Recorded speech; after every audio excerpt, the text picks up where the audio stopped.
Bismillah, alhamdulillah, assalamu alaikum. We greet you with the best of greetings. Peace be unto you. This is a greeting of Jesus. This is a greeting of Moses and the last and final messenger sent to mankind, the Prophet Muhammad. Peace be upon him. Now all these messengers, they came with the same message. They never called people to worship themselves, saints, angels, nothing in creation but the one God. And they came with a complete system, a way to live your life, not according to your whims and desires, but according to how the Creator wants you to live. It'd only be fair if He set a complete way of life. Otherwise, it'd be left for you to figure it out, and you'd be making mistakes here and there, bumping into this and that. So God is the most just, and He's the guide, so He sent the guidance. On this episode of the Deen Show, we're going to talk about that complete guidance and how it was implemented. How it was implemented. We're going to go a little bit way back in history, and you're going to see when those who submitted themselves, the Muslims, when they implemented Islam and the law of God, Sharia, some people get a little nervous here. So you're going to learn about what Sharia means and a practical example of when it was implemented and how wonderful things were when we come back here on the Deen Show. Allah, there's only one God and Muhammad is His messenger. Allah, La ilaha illallah. Allah, there's only one God and Jesus was His messenger. Allah, La ilaha illallah. I don't know why I did that. Maybe it's just to break the ice. Assalamu alaikum, peace be unto you. Alaikum assalam, peace be unto you too. Sheikh Waleed. Yes. How are you? Alhamdulillah, how are you? Good, alhamdulillah. Do you know Sheikh Waleed Basuni? Of course, of course, of course. I love him so much. Yeah. So tell us now, okay, we have so little time, but this is a vast topic. Yes. And at the end, we're going to direct people where they can go look into it because you're actually teaching a course on this. Sharia. This is something when a lot of the not yet Muslims, they hear this word, they say, we don't want no Sharia over here. They don't even know what it means. So let's start off there before we get into our main topic. What does this word Sharia mean? Sharia is simply, if we want to define it, it's Islamic law, if we want to translate it this way. Because it is law that is decreed by God, because when you think about it, God, or Allah as we call Him, He's the one who created human beings, and of course the one who creates knows better about His creation than anyone else. And this is even if someone invents something in this life, they know about it better than anyone else. So the one who created the human beings is the one who knows what works best for them. And you said Allah, so we're not talking about a man inventing this or the moon inventing this. We're talking about who? The creator of the universe and the human beings and everything. This is the Islamic definition, which is, it means the law that is decreed by Allah to the human beings. And it's two parts. There is one, the law of worship, yeah. And then there is law of dealings, meaning the trading, the dealings when human beings deal with each other or yeah. deal with anything else, even nature, anything else. There's a law that governs the Muslims and their life, and this is the ideal law that is Allah has told us about. And of course we have parts that Allah has made, or God has made, that it's the same, it's fixed, it doesn't change based on time and place. But then we have the other part, which it's flexible, and people, depending on where they live and what time they live and where they are, they could adapt these laws to suit the environment that they're in. And an example for that, if you want to... Yeah, give us an example. So let's talk about, for example, the laws of trading. So interest is something that is fixed. It's always wrong. And it's always forbidden in Islam because it always leads to a lot of destruction. And we have seen that we are actually witnessing this at our time. Right now. When we saw the recession and everything, that no one could argue about it anymore. It might, in the beginning, some people might get a gain of it, while other people are losing, but we could witness what it causes to the worldwide economy in general. So that's something that is always forbidden in any time and any place. But for example, in the laws of trading, there is a flexibility for the currency. We could use gold and silver. We could trade with each other things directly. We could use paper money. We could use checks. Islam here leaves things flexible so that people could deal with whatever is comfortable to them. So we have part that doesn't change because there is always a constant harm throughout history. And then we have the parts that are flexible so that people could adapt it based on where they live and what time they live. Now, did Jesus, Moses, Abraham, did they come with a Sharia also? Of course, yes. Now, all religions, or the previous religions, they are actually Islam, which means the submission to God. Because we as Muslims believe in all the previous prophets that came before that were mentioned in the Quran and in Hadith. And of course, certain laws, as we see, are the same in Islam as in other previous religions.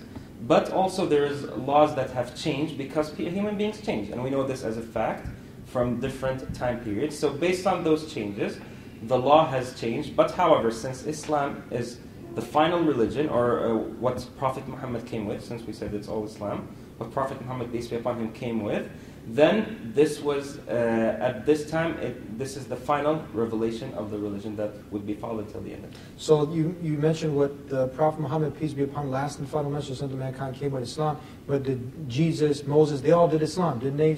Because Islam means to acquire peace by submitting, like you said, to your will, to God's will.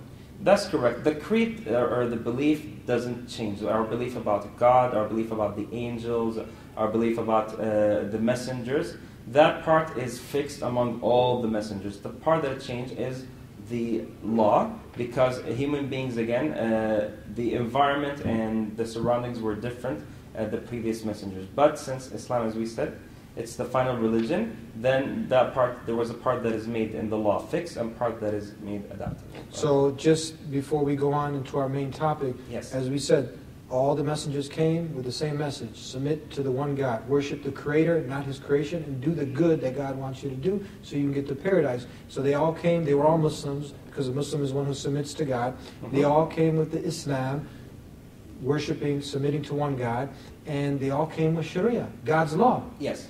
So now we're going to go into a contrast. Before, and we're going to use one part in history, because people can go and look this up.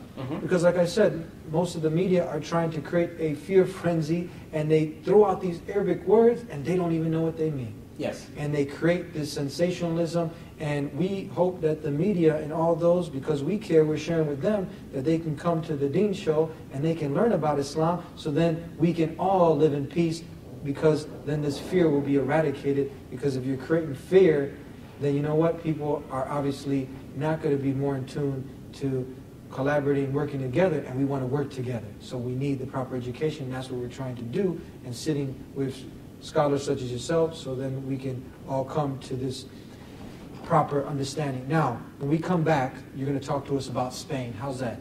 That's excellent. Looking Spain. forward to it. Okay, Yes. so we're going to be right back here on the Deen Show to give you an example of when God's law, Islam, was implemented and how people were living in peace. We'll be right back on the Deen Show. Born about 60 years ago in former Yugoslavia, today's Bosnia. After Second World War, can you imagine today you have one child, you too much. It's important that we realize that Islam is a gift. So we believe that in the teachings of Jesus, what is left, there is truth in there. But the truth has been mixed up with paganism and with nature worship. And so Islam has given you a pure, straightforward way of approaching monotheism. Sheikh Waleed, go ahead now. We're back here with you. Go ahead and take it away. Talk to us about Sharia and Islam and when it was implemented in Spain. Talk to us. Yes, thank you. I had the pleasure to go to Spain this year, and I witnessed over there the Muslim heritage and how the Spanish culture was affected by Islam. Now, if we want, because many people say, okay, so how did the Muslims get there in the first place? And there's always this misconception about the Muslims trying to take over the world or something. People might be scared when they hear about this term in the beginning. But how did it happen? And also that Islam spread by the sword and all these misconceptions. But Spain, or the history of Spain, is the perfect example of how that was not the case. And the best way to know this is to compare and contrast between Spain before Islam and Spain after Islam. So we'll start with before Islam. Yes, so we'll start before Islam. Now again, some historians, they call the Muslims that they have occupied Spain, for example. But why wouldn't they call other nations that came into Spain before them this? So Spain, there was people living there tens of thousands of years ago, and then the Romans, they took over the land of Spain, and then the Visigothic kingdom, the Germanic tribes, they came and took over from the Romans after around the 5th century.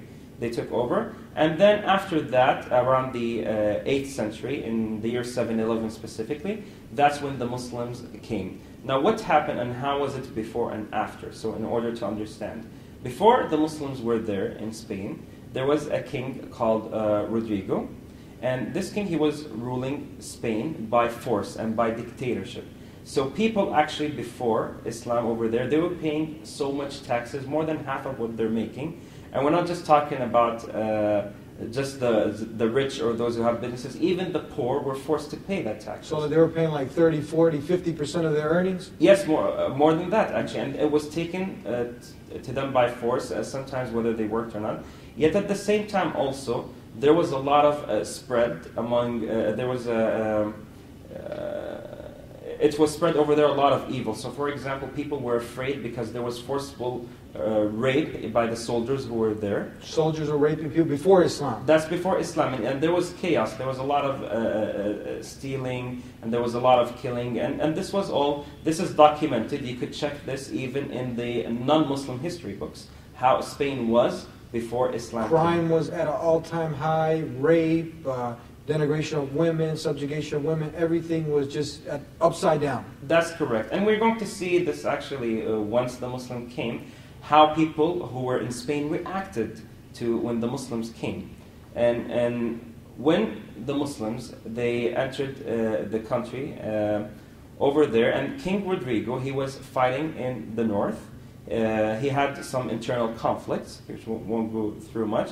But when he heard the Muslims there, and he came with his army, and the Muslims were outnumbered by 1 to 8, yet they were able to defeat that army. It was, again, they weren't killing civilians, it was soldiers. So what you just read here, you said, okay, so there was no killing, it was a complete constitution, Islam, where there's no killing of innocent women, children, none of this was going on by the Muslims. Yes, it was soldiers against soldiers, and that's what happened.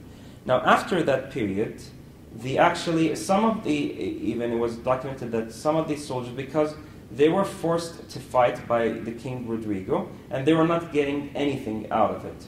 And you could imagine that one evidence for this is, even though they were outnumbered by 8 to 1, they were able to defeat them. After that, when the Muslims, they went to the towns and villages one by one, first, of course, when any new nation arrives, people are afraid normally because you're afraid of what you don't know. They're a little bit timid. Yes. Yeah. But when they saw how the Muslims, first of all, the people don't have to pay those huge taxes anymore. That's cut out right away. That's completely cut out. What do they have to pay?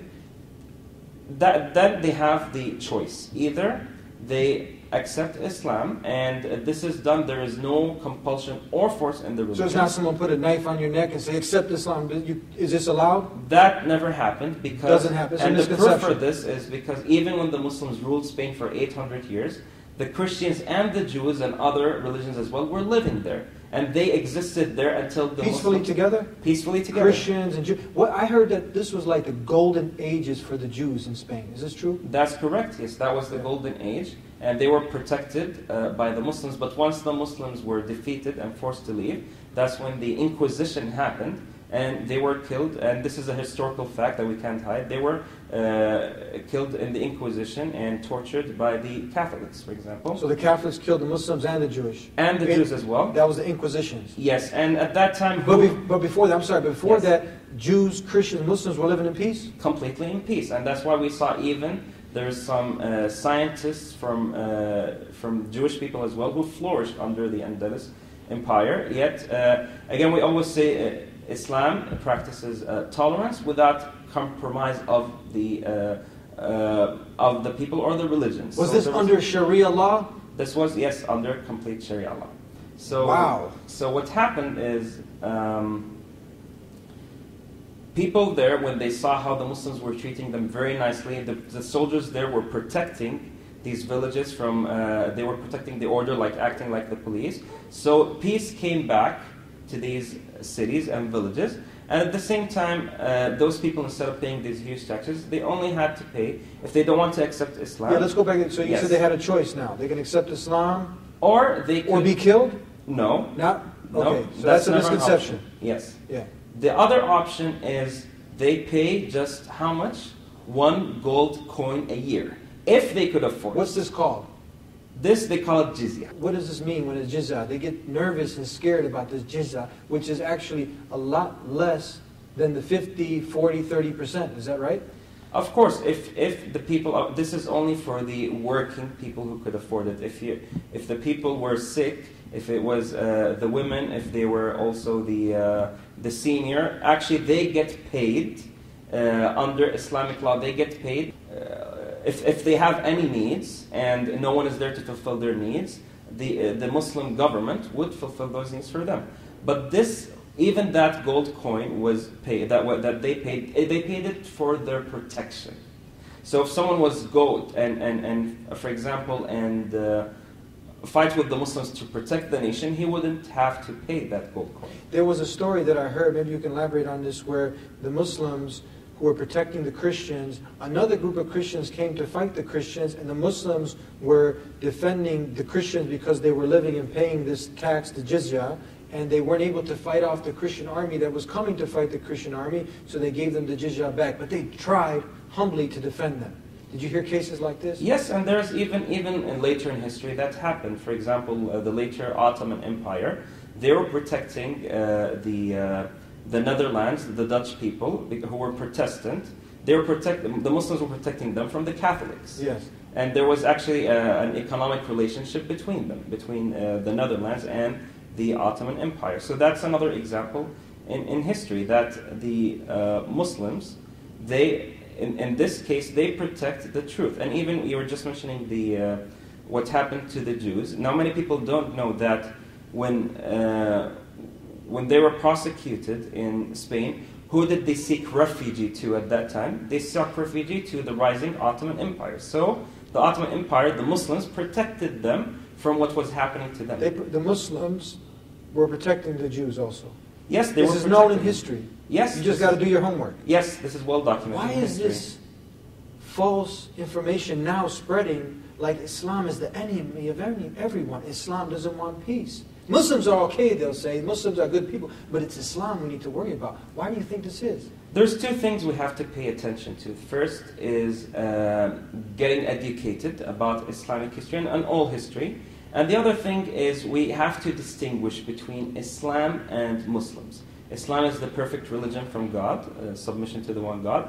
But the Muslims, some of them are good, some of them are not following the religion correctly, some of them may do wrong things, but that should not, as they say, don't judge the car by the driver. You could have the excellent car and a reckless driver, and if you want to test really that car, you should have a good driver behind the wheel.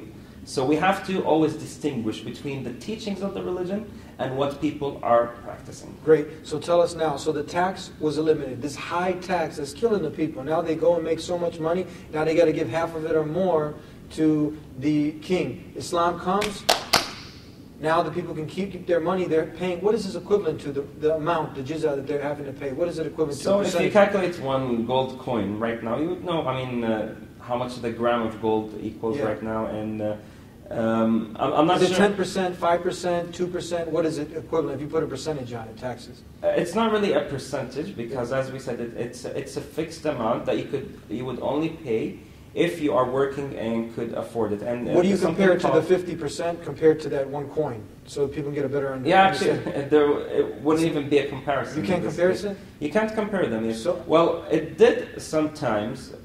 We have to also be historically accurate. Sometimes they increased it to 4 gold coins because certain certain elements, like for example, there was some friction or wrongdoing from the other side. And there is a few exceptions in history where, for example, someone misused this law to get that. But as we say, these are the exceptions. We always, in every time and in every place, we're going to find people who are the exception. They don't follow the law. They do it wrong. They use it, or they use Islamic law for their own gain. And we have to be fair. I mentioned that this did happen. Okay, so when you read history, you know about it.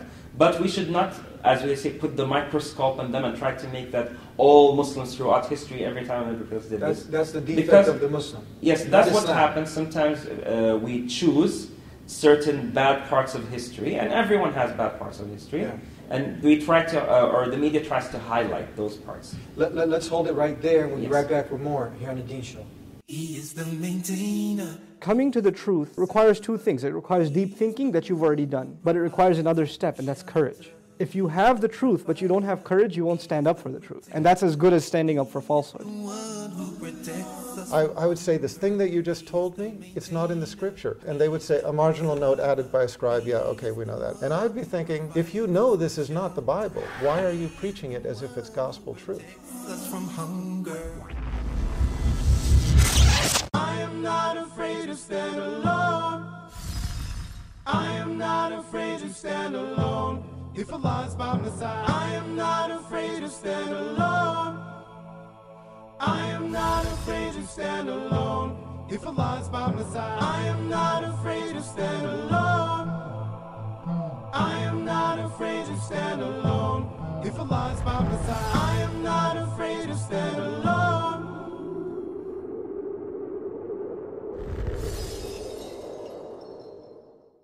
Peace be unto you. Welcome back to the Deen Show. And we're talking and giving a live historical example of when God's law, Sharia, the same way Sharia was implemented during other prophets' times, now you have it here. Islam also, which is the call to acquire peace by submitting to the one God, submitting your will to the will of the Creator of the heavens and earth. And we're showing the justice. We're showing that the tax was eradicated, and now we mentioned earlier the contrast between the two. You had rape of women. You had crime. People were scared because the criminals are out. What happens now when Islam takes over? Yes, when the Muslims took over eventually, we'll see first that one of the things is, once they did this model of applying the Sharia law, the news spread about how fair they were treating people and everything, that to the point that they were able to be they were able to easily go from village to village and have a presence there. And in 3.5 years, all of Spain was under Muslim rule.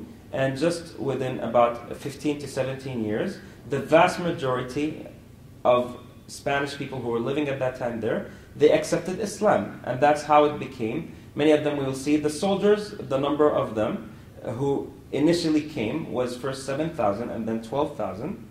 And it was about 30,000, but people accepted Islam in masses who were living in Spain. Voluntarily. Voluntarily. And under no coercion. That's true. And the only part that was left, because it was surrounded by the mountains, was the Basque region in the north. So, because why? They saw the manners of the Muslims, and they saw that the soldiers were there to protect them, not to steal from them, not to rape their women. They have never seen anything like this, and even that's what they... there's something they said when they went to report to the Spanish king. They said, we've seen people that are almost like people who came from the sky.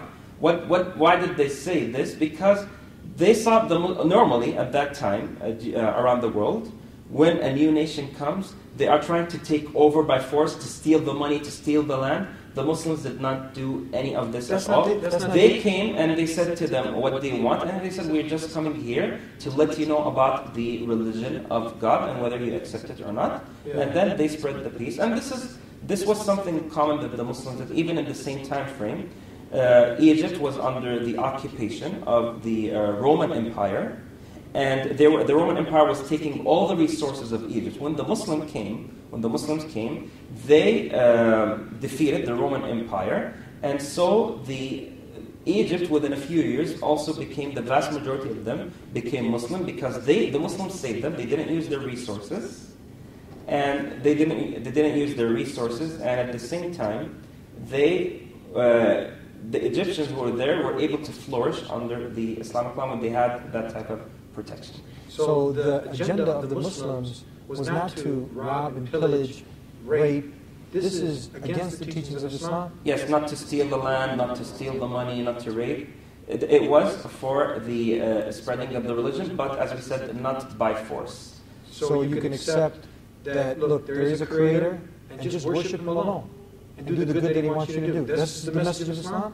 Yes, that's true. And when they went to open a new region, it was when they were not able to preach to people there. Because we saw, for example, in Abyssinia, or what they called that time Al-Habasha, around Ethiopia, over there, that the Muslims were there, and they were living under a Christian king initially, yet they were there living peacefully, and they were able to give the message peacefully to others. But when other nations at that time were oppressed, like Egypt was oppressed by the Roman Empire, and the Spanish people was also oppressed by their king, that's when the Muslims are not able to tell people about their religion. So they have to go and defeat those forces that are taking the resources of people, save them, and then at that time people would have the choice and they would live under the peace of Islamic law. That makes so much sense. It's simple. But you know what? People are getting a better understanding. We almost only have a couple more minutes.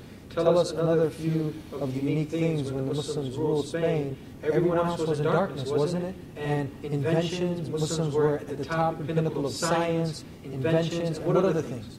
Yes, and science and inventions, to the point that even the elite, the kings of Europe at that time, they were sending their children for scholarships to study under the Muslims in Spain. And they had the largest universities in the world over there, the University of Cordoba over there. And Cordoba had the second largest library in the world after Baghdad. Baghdad was the capital of the Islamic Caliphate, the Abbasid Caliphate.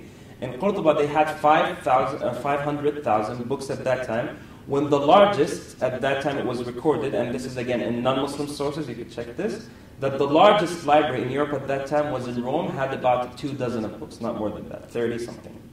And at that time, the trade of books has flourished through the Muslims, that they were also getting the paper, and they were writing, and they were translating all the sciences from all over the world, but then they built on it. And then Europe built, again, their renaissance based on what the Muslims have achieved at that time. So Muslims weren't persecuting scientists like some religions. They were what, leading in science? Yes, they were leading, and it was also a chance for scientists from other religions to flourish under Muslim law. They were not prosecuted, they were not killed. As long as they have the freedom to explore any topic, as long as there is no blasphemy against God. And this is something we have to... this is expected because He's our creator, and we have to respect Allah subhanahu wa ta'ala, our creator, Allah the glorified.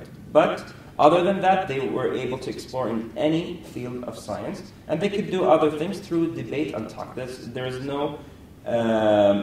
There is no cut on the freedom of speech in this. If they want to talk and have a dialogue between the Muslims about their religion, there was this freedom. And we could check this. The best way to check this is through the books that survived from that period. So you also are doing a course about this. Tell us in the last, just 20 seconds, tell us, because we just wanted to give them a taste, and people can go verify this. They can also take your class.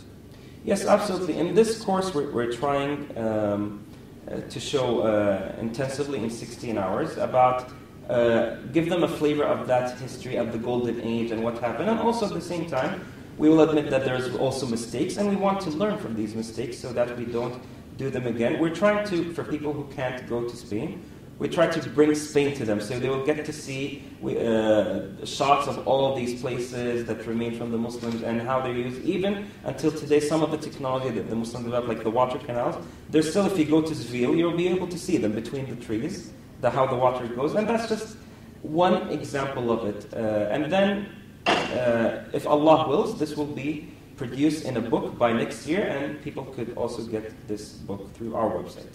Thank you very much. Thank you very much. May God Almighty, Allah reward you. May Allah reward you too. Thank you very much.